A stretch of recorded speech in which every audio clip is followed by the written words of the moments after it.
नमस्कार, स्वराज एक्सप्रेस में आप सभी का स्वागत है। मैं हूं आपके साथ कविता पांडे। रायपुर में भाजपा जिला मुख्यालय में ध्वजारोहण किया गया। प्रदेश संगठन महामंत्री पवन साय ने राष्ट्र ध्वज फहराया। इस मौके पर कई बीजेपी कार्यकर्ता मौजूद रहे। देश के क्रांतिकारियों और संविधान निर्माताओं को याद किया गया। भारत माता की जय। भारत माता की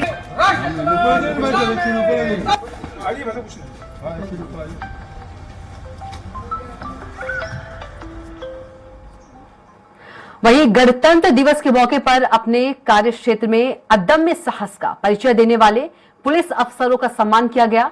इस कड़ी में कांकेर जिले के पखांजूर थाना के टीआई लक्ष्मण केवट को भी पुलिस वीरता पदक से सम्मानित किया गया। लक्ष्मण केवट अब तक 6 बार पुलिस वीरता पदक से सम्मानित हो चुके हैं। वह एनकाउंटर स्पेशलिस्ट के नाम से जाने जाते हैं। अब तक 100 से अधिक बार नक्सलियों के साथ उनका मुठभेड़ हो चुका है। वहीं 27 मुठभेड़ में 43 से अधिक नक्सलियों को मार गिराए हैं। उनकी उपलब्धियां को लेकर स्वराज एक्सप्रेस संवाददाता दिलीप साहू ने लक्ष्मण केवट से खास बातचीत की। गणतंत्र दिवस के अवसर पर अपने शौर्य और साहस का प्रदर्शन करने वाले, अपने कर्तव्यों के दौरान विभिन्न वीरता दिखाने वाले ऐसे पुलिस अधिकारियों का सम्मान किया गया। इसी कड़ी में हमारे साथ कांकेर जिले के पखांजूर थाना के टीआई लक्ष्मण केवट जी हैं। हम इनसे सीधा चर्चा करेंगे, जानेंगे। पहले तो बहुत बहुत बधाई आपको। धन्यवाद सर। बहुत सारे मेडल्स दिखाई दे रहे हैं आपके सीने में। इसकी वजह कब और कब से इसकी शुरुआत हुई? सर, ये मेडल की शुरुआत 2014 से हुई।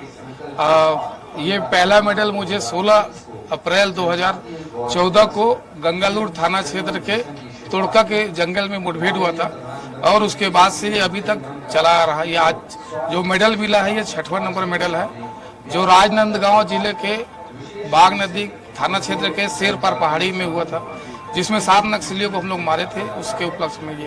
अब तक कितने एनकाउंटर हो चुके हैं आपके नेतृत्व में? सर, इनकाउंटर 100 से ज्यादा हो गए हैं, जिसमें पुलिस और नक्सलियों के बीच में एक्सचेंज ऑफ फायर हुआ है।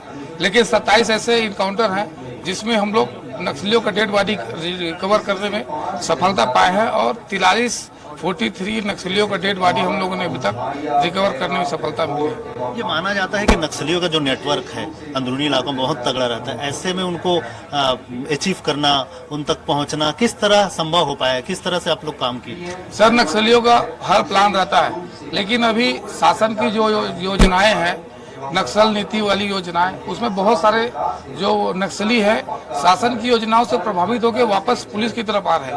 और जो पहले लंबे समय तक नक्सल में काम किए हैं तो उनको नक्सल की हर एक्टिविटी मालूम है कि अगर फोर्स जंगल में जा रही है तो वापस आएगी तो कैसे आएगी। तो उनसे हमको बहुत सारी जानकारी मिली, बहुत सारा प्लान को डिकोड करने का उनको प्लान मिला कि हमको कैसे उनके प्लान को डिकोड करके सुरक्षित वापस आना है। आज जो पदक मिला उसके पीछे की क्या कहानी? ये इनकाउंटर हुआ था सर राजनांदगांव जिले में 3 अगस्त 2019 को, जिसमें हम लोगों ने 7 नक्सलियों को इनकाउंटर किया था, जिसमें एक डीवीसी मेंबर था और साथ में 4 महिलाएं थी। और उसमें हम लोग AK-47 इंसास और सेलार और अन्य वेपन बरामद किए थे। उसके आज राष्ट्रपति पुरस्कार मिला उस प्रकरण में। बिल्कुल, शुक्रिया। तो ये थे लक्ष्मण केवट जी। इनकी जो साहस रहा, वीरता रहा, उनको कहीं न कहीं सम्मान मिला और इनकी जुबानी हमने सुनी कि किस तरह से इन्होंने विभिन्न मोर्चे पर काम किया। कैमरा पर्सन भूपेंद्र के साथ स्वराज एक्सप्रेस के लिए रायपुर से दिलीप साहू। वहीं गणतंत्र दिवस के अवसर पर राजनांदगांव के पुलिस अधीक्षक मोहित गर्ग को तीसरी बार पुलिस वीरता पदक से सम्मानित किया गया। नक्सल प्रभावित क्षेत्र में विषम परिस्थितियों में बेहतर कार्य के लिए उन्हें यह सम्मान मिला है।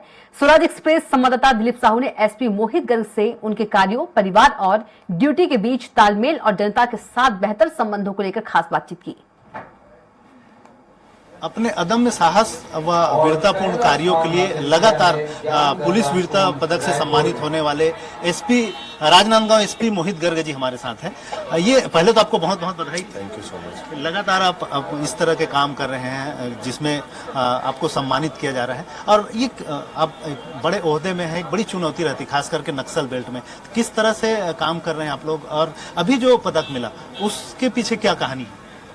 देखिए, जो अभी आज तीसरा वीरता पदक मिला है राष्ट्रपति महोदय की तरफ से, वो मेरा 2019 का मुठभेड़ के लिए मिला है। फरवरी की मुठभेड़ थी, पुलिस अधीक्षक बीजापुर के पद पे मैं उसमें पदस्थ था। हम लोगों को बोड़गा क्षेत्र जो बहरमगढ़ थाना में आता है, माड़ एरिया से लगभग लगता है वो, वहाँ पे हम लोगों को एक नक्सलियों का बड़ा कैंप लगने की सूचना मिली थी।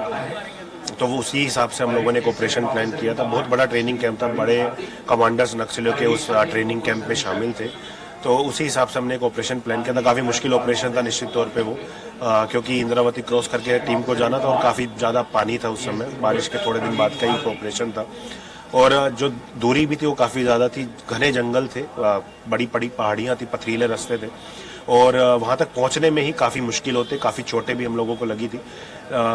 लेकिन उसके बाद भी हम लोग वहाँ पे पहुँचे, सरप्राइज मेंटेन किया हम लोगों ने, टैक्टिकली अपनी टीम्स बांट के रखी और उन्होंने हमारी टीम को देख के आईडी ब्लास्ट और फायरिंग भी की।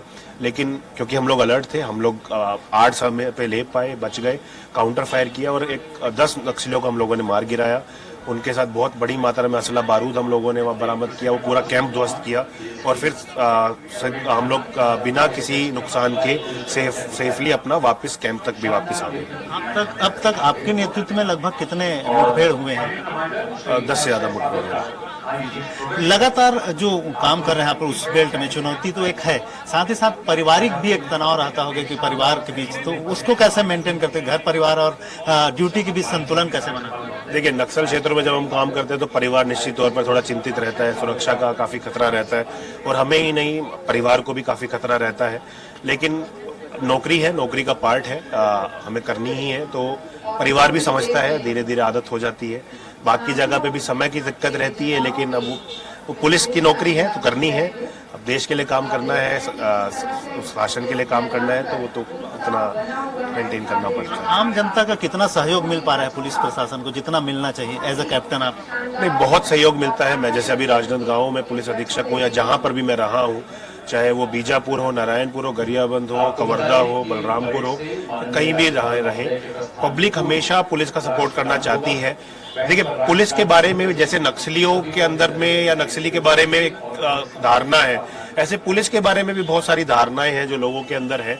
तो हम कोशिश करते हैं हम लोगों से जुड़े, ताकि उनके मन से वो डर या एक वहम निकले कि पुलिस तंग करेगी या पुलिस किसी तरह से उनको नुकसान करेगी। जब हम लोग मिलना शुरू करते हैं, जब हम उनके साथ कार्यक्रम करना शुरू करते हैं, उनके जगहों पे जाके पूरी टीम के साथ प्रशासन को लेके जाके वहां पे सारी गतिविधियों को, वहां पे जितनी डिलीवरी सर्विसेज है उनको पहुंचाते हैं, तो फिर वो हमारा साथ देने लगते हैं। बिल्कुल, और हम चाहेंगे कि पुलिस और जनता के बीच की जो दूरियां है ज्यादा से ज्यादा और कम हो और आप लोग इसमें सफलतापूर्वक। Thank you so much. बिल्कुल, थैंक यू। तो ये थे मोहित गर्ग जी, इन्होंने साफ तौर पर बताया कि किस तरह से लगातार वे काम कर रहे हैं और पुलिस प्रशासन और जनता के बीच की जो दूरियां है धीरे धीरे कम होती जा रही है। कैमरा पर्सन भूपेंद्र के साथ स्वराज एक्सप्रेस के लिए रायपुर से दिलीप साहब। रुकेंगे ब्रेक के लिए, जल्द लौटेंगे।